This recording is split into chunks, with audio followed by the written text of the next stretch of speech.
রমজানের শেষ 10 দিন জুতা কেনার জন্য আল্লাহ দিছিল? কথা বলেন না কেন?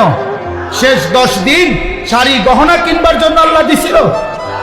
তো আল্লাহ তো ডাকলো মাগফিরাত নাও, আল্লাহ তো ডাকলো রহমত নাও, আল্লাহ তো ডাকলো নাজাত নাও। তুমি কও না আমার এডি লাগতো না, আমার জুতা, আমার দরকার জুতা, আমার দরকার শাড়ি, আমার দরকার ফেয়ার এন্ড লাভলি, আমার দরকার গহনা, আমি রাস্তার পুরুষ দেখাবো, আমি বখাটেরা রেডি হয়ে আছে আমার রূপ দেখার জন্য, যৌবন দেখার জন্য।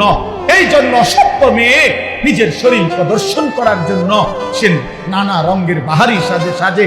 আরে নারী, ওই মেয়ে, কন্যা বোন, তুমি যদি বুঝতা যারা তোমারে দেখে তারা তোমারে উপভোগের কল্পনা ছাড়া, তারা জিনা ব্যভিচারের কল্পনা ছাড়া আর কিছু তাদের দিলে তোমার প্রতি জাগে না।